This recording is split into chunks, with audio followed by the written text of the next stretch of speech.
बोले शीतला माता की जय। ग्राम के समस्त देवी देवताओं की जय। हमारे बीच उपस्थित है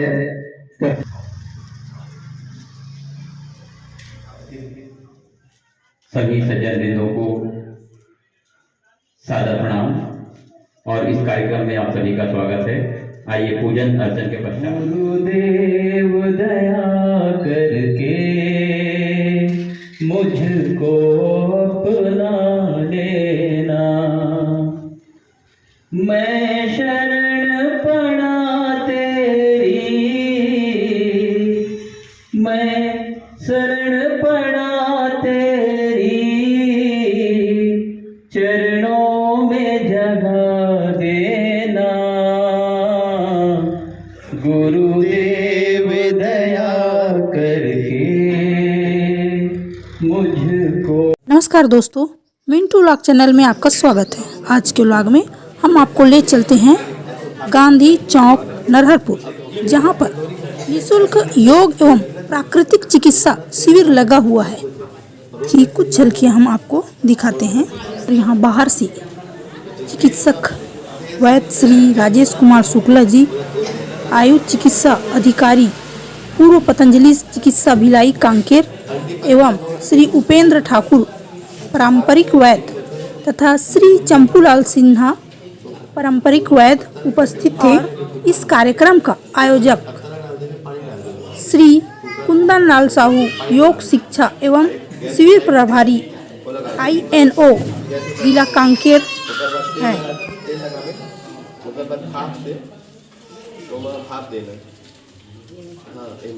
तो भाप देने में फिर ना वो धीरे धीरे ठीक होने लगेगा।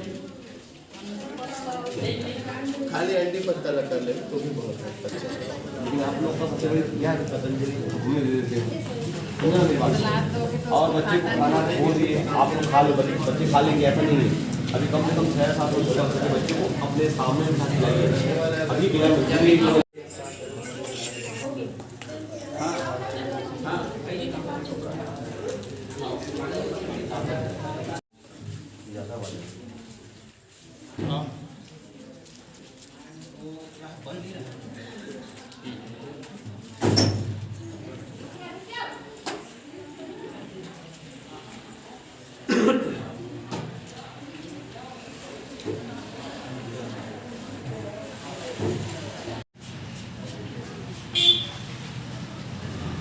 तो नहीं है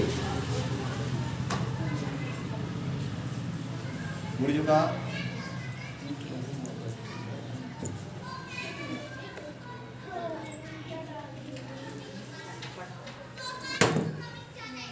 मुर्जो का दही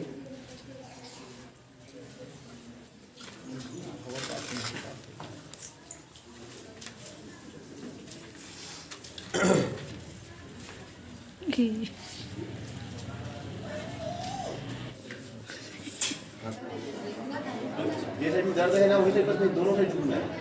10-10 बार इसे करना है और अगर झूमना है, ठीक है। दोनों पैर ये रोज करना है सुबह शाम, ठीक है।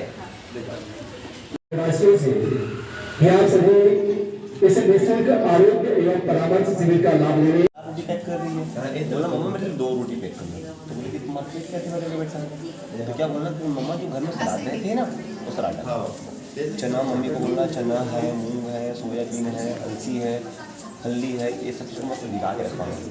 और टिफिन के ना एक बॉक्स में ना बेटा 2 रोटी के बदले में सलाद रखा, ठीक है। पहले सलाद को खाना, उसके बाद रोटी को खाना। तेल खड़े होकर बात करते हो कैसे बात करते हैं बताओ। आप इस पैक में ज़्यादा लोड देते हैं, मतलब आपकी स्टार्टिंग लोड नीचे में देते हैं। सर तो भगवान ने 2 पैर दिया हुआ है, तो ज़्यादा बेटर है कि एक का लोड। ये होता क्या है अक्सर, अब खड़े होने का अंदाज ऐसी है ना। नहीं मैं समझ गया ना सर। तो इसके बाद 2 बेटे हैं आपके, एक बेटे पर अगर ज़्यादा लोड आएगा दिक्कत तो जाएगी नहीं, मिल जाएगा। बस वही चीज़ है ना। जी आपका ये जो दिक्कतें आ रही है ना, ये दिक्कत के कारण खड़े होना पड़ता है, पैर में आपको दिक्कत ऐसा थोड़ी होता है सर, है ना। ऐसा थोड़ी होता है कि आप बिना लगाए बहुत ही महत्वपूर्ण जी इलाज करवा के आए हैं, तो उनकी कुछ क्या हुआ वो बताएंगे अनुभव। क्या था, मेरा गर्दन पे हमेशा दर्द रहता था और मैं गर्दन को सही रूप से मूव नहीं कर पाता था, बाएं दाएं ऊपर नीचे भी नहीं हो पाता था ज़्यादा से अच्छा। लेकिन अभी एक ही बार ट्रीटमेंट लेने के बाद गर्दन में जो अकड़न था उसका फुटाव होने के बाद बहुत हल्का लग रहा है और मैं बाएं दाएं ऊपर नीचे इजी गोइंग कर पा रहा हूँ जी। तो धन्यवाद सर जी। गैस भी बनना बंद हो गया भैया और एसिडिटी तो बिल्कुल है ही नहीं है, ख़त्म ही हो गया एसिडिटी। मैं तो गोली खा ही नहीं रहा हूँ एसिडिटी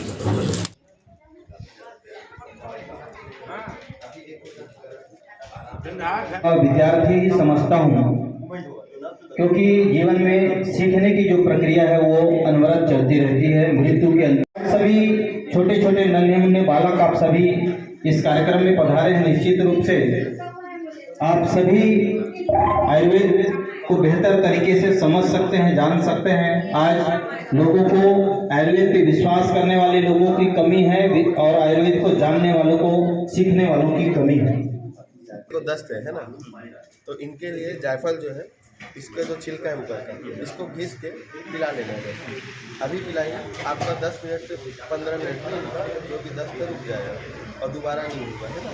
पानी पानी जैसा हो रहा होगा, है ना, ये इससे बिल्कुल आराम होगा। ये जायफल है, ये आपका प्राकृतिक चिकित्सा है ना।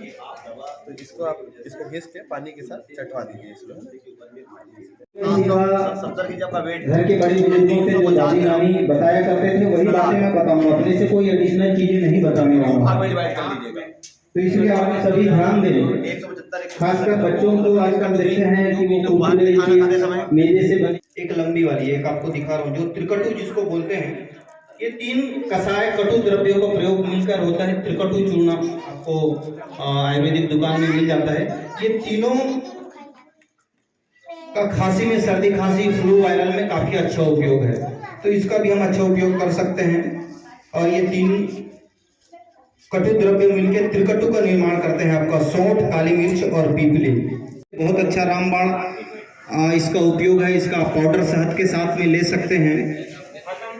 पाचन संबंधित समस्त विकारों के लिए फायदेमंद है। जोड़ों के दर्द के लिए भी अच्छा काम करता है ये, ठीक है। इसके काली जो बीज दिख रही है, जिसको माताएं बहनें अचार में इस्तेमाल करती हैं, कराइट के बीज जिसे कलौंजी बोलते हैं, इसका तेल भी निकाला जाता है। और इसके विषय में मोहम्मद पैगंबर ने ये कहा है कि मौत को छोड़कर, यानी मृत्यु को छोड़कर ऐसी कोई दुनिया में बीमारी नहीं जिसमें नहीं दिया जा सकता है, ऐसा इसके विषय में कहा गया है। तो ये भी बहुत अच्छा एंटी, यानी आपका सर्दी खांसी, जो फ्लू, जो भी वायरल बुखार होते हैं उनके लिए काफी अच्छा इसका उपयोग है। आप भालू मूसल, ठीक है। और फिर आयुर्वेद में इसका नाम है अमलतास। अभी गर्मी के दिनों में देखेंगे पीले पीले फूल बहुत ही सुंदर लगते हैं, ठीक है ना। इनके बीज जो है फली दाने की तरह होते हैं और इनके जो फूल की जो फूल होते हैं उसका यदि आप गुलकंद के रूप में प्रयोग करें तो पाचन क्रिया के लिए बहुत अच्छी मानी जाती है, आराम हो जाता है। और ऊपर से उनके ऊपर काम का बोझ घरों में आमतौर पर महिलाओं पर थोड़ी ज़्यादा रहती है और वो इतने बिजी रहते हैं कि वो समय में खाना भोजन आदि का भी सेवन ठीक तरीके से नहीं कर पाते हैं, पोषक तत्वों का, जिसके कारण उन्हें एनीमिया की समस्या बनी रहती है। तो निश्चित रूप से आप इनका सेवन करके एनीमिया से बच सकते हैं। फिर ये हरे पत्तियों के रूप में नदी के किनारे पाई जाती है, ठीक है ना। ये खेतों में भी मिल जाता है, जिसका लोग भाजी का रूप में प्रयोग करते हैं, जिसे मंडूपर्णी ब्राह्मी बोलते हैं। ब्राह्मी ये ब्रेन के लिए बहुत अच्छा माना जाता है। ब्राह्मी घृत करके आता है। मस्तिष्क संबंधित समस्त विकारों में ये रामबाण और ये ब्राह्मी का प्रयोग। वैसे इसकी एक और प्रजाति ब्राह्मी है जिसे मूल ब्राह्मी माना प्रयोग आप लोग देखे होंगे, ठीक है ना। इसके बीज का तेल जो केस्टर ऑयल जो होता है ना, इसी के बीज से बनता है। हमें जो कब्ज की समस्या होती है तो कब्ज की समस्या के लिए इनके बीज का तेल का बहुत अच्छा इस्तेमाल है। आप अपने वजन के मुताबिक गर्म पानी के साथ या दूध के साथ रात को सेवन करेंगे तो ये आपके शरीर के कब्ज को दूर करने के लिए रामबाण दवा है। अब एनीमिया तो हम कर नहीं सकते हैं, पुराने समयों में दवाया करते हैं, ठीक है ना। इसको क्या बोलते हैं जी? हाँ, भाषण पत्री ना, ठीक है, भसम पत्री बोलते हैं। हम लोग भी छोटे छोटे होते थे, इनकी जड़ निकल जाया करती थी, इसलिए हम लोग कागज के पन्नों में इसको दबा के रखते थे। और इसका नाम आयुर्वेद में पत्थर चट्टा है, ठीक है ना। ये पथरी में बहुत अच्छा उपयोग। यदि आपको पेट दर्द की समस्या बन रही है तो 2-4 पत्ती आप तोड़ के खाइए, तुरंत पेट दर्द की समस्या दूर हो जाएगी। पथरी में इसका उपयोग आप रोज काढ़े के रूप में इस्तेमाल कर सकते हैं। अधिकतर लोग आजकल पथरी की समस्या से जूझ रहे हैं, यूरिन संबंधित समस्याएं बनी रहती है, तो इसका आप बहुत अच्छा उपयोग जो है कर सकते हैं। ये सभी डंठल है, पारिजात के पत्तों का साइटिका में आजकल महिलाओं को या क्या सभी को बोले, खासकर 40 साल के बाद से जोड़ों की समस्या बनी रहती है, दर्द की समस्या बनी रहती है, नसों में खिंचाव, नस ब्लॉकेज या साइटिका जैसी समस्याएं बनी रहती है, तो उसके लिए पारिजात के काढ़े का आप इस्तेमाल सुबह शाम कर सकते हैं। साइटिका में बहुत गजब का इसका रिजल्ट है, तो आप इसका नियमित सेवन करिए। इसको हार श्रृंगार के रूप में भी के नाम से जाना जाता है।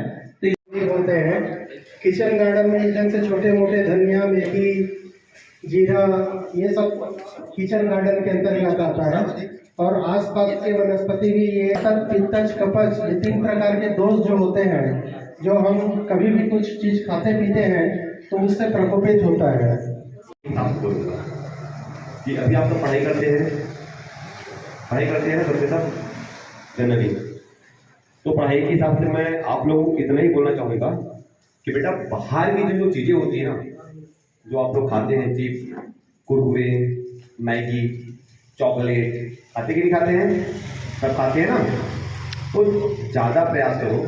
और आप लोगों से बोलूँगा जो पेरेंट्स हैं कि बच्चों को इन सब चीज़ों को अवॉइड कर रहे हैं। कैसे पूछे? आप 5 रुपए का चिप्स लेकर के बच्चों को आप दे देते हैं, ठीक है, आलू को आप आधे घंटे काट के रखते हैं, आलू काला पड़ जाता है, देखे होंगे। तो चिप्स 1 साल की एक्सपायरी रहती है और आप अपने बच्चे को आप देते हैं, तो सोच के देखिए आलू में जो चीज़ें हैं, चिप्स बना हुआ है, उसमें जो केमिकल, जो प्रिजर्वेटिव, जो कि चिप्स को 1 साल से मेंटेन करके रख रहे हैं, वो केमिकल के साथ में आपका बच्चा जब ये चीज़ खाता है, तो आलू तो प्रिजर्वेटिव था, वो तो डाइजेस्ट हो गया, बट वो केमिकल आपके शरीर में जाकर के जमा होते जाते हैं। एक्चुअल में आपके बच्चे बीमार होते नहीं हैं, आप करते हैं।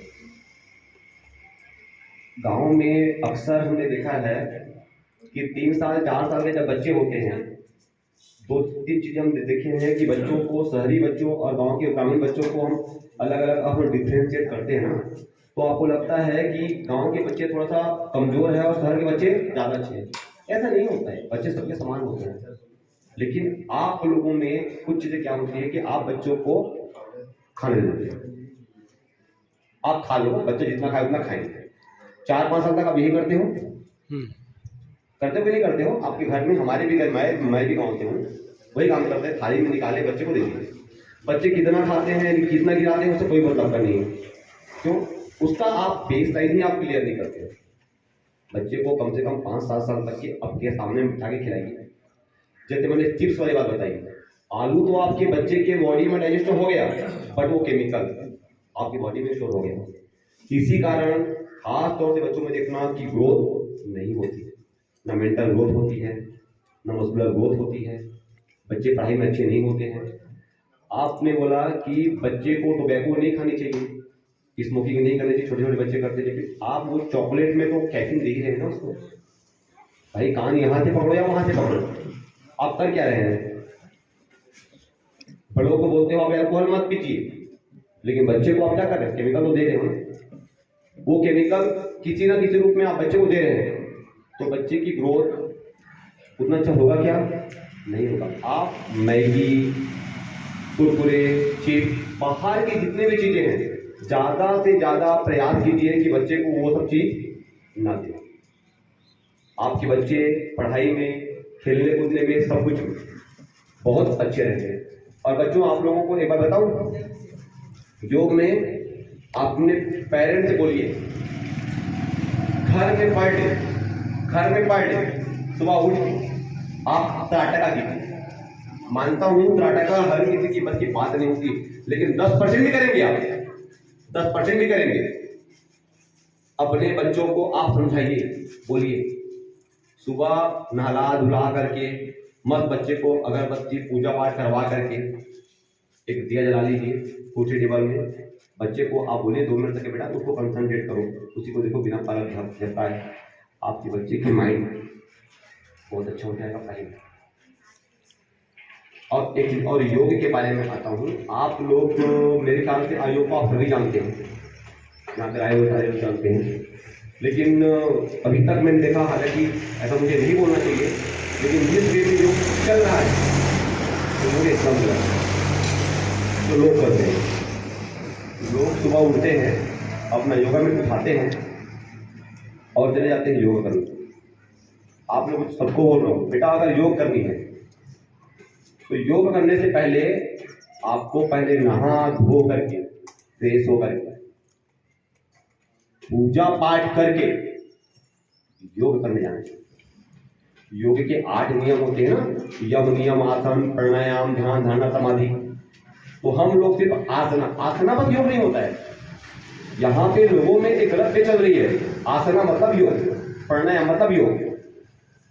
ये अपनी यही की बात नहीं है, पूरे इंडिया की बात है। आज डायबिटिक पेशेंट को 30 साल 32 साल तक के 40 साल तक योग करते हो गए होंगे, वो डायबिटीज क्योर हुआ? हाइपरटेंशन क्योर हुआ? नहीं हुआ। रीजन क्या है? रीजन बस वही है कि जिस हिसाब से करना चाहिए उस हिसाब से लोग नहीं कर रहे हैं। मैं दुर्ग में रहता हूँ, राजेंद्र पार्क चौक के पास रहता हूँ, बस आया कर दो भाई। जिस तरह से हर दवाई हर पेशेंट को नहीं दिया जाता, उसी तरह हर योगा हर किसी के लिए नहीं होता। तो इन सब कारणों से आज योग में बीमारी क्यों नहीं होती, ठीक नहीं होती। एक तरफ से बोल रहे हैं कमर में दर्द हो रहा है जी, तो योगा कर लेते हैं। एक आसन आपने सही किया, सेकंड आसन उल्टा कर दिया, तो बात वही चीज है। तो कभी भी अगर बीमारी के पर्पज से अगर योगा करनी है, एक अच्छे थेरेपी जो डॉक्टर साहब लोग बैठे हुए हैं ऐसे। अग्नि से हमारे शरीर पाचकाग्नि होती है। अग्नि अगर ज्यादा हो जाए या कम हो जाए, दोनों में समस्या हो जाती है। ये अग्नि को सम रखना ही हमारा उद्देश्य है। इसमें जो हमारे एक स्वास्थ्य की परिभाषा होती है, जो WHO और हमारे आयुर्वेद में भी बताई गई है। आयुर्वेद में कहा गया है, सम दोष समाग्निश्च सम धातु मन क्रिया प्रसन्न आत्मेंद्रिय मन स्वस्थ इत्याभिधीयते। इसका मतलब मैं आप लोगों को समझाता हूँ कि सम दोष मतलब जो हमारे शरीर में वात पित्त कफ होते हैं, उनको समान रखना है। उसके साथ ही धातु रहते हैं, सप्त धातु होते हैं शरीर में, रस रक्त मांस में अस्थि मज्जा सूत्र। जैसा कि आज कैंसर दिवस भी है, तो कैंसर जो होता है एलोपैथी में मांस वृद्धि हो, जो सप्त धातु में से एक होता है मांस का वृद्धि ही अर्बुद या कैंसर रहता है ना। तो इनका सम रहना ही एक स्वास्थ्य की परिभाषा के अंतर्गत आता है। इसके साथ साथ आत्मा और मन दोनों का प्रसन्न रहना है ना। आपके शरीर तो स्वस्थ है, लेकिन अगर आप खुश नहीं है, आपका एक स्पिरिचुअली खुश नहीं है, तो भी आप स्वस्थ में नहीं आएंगे।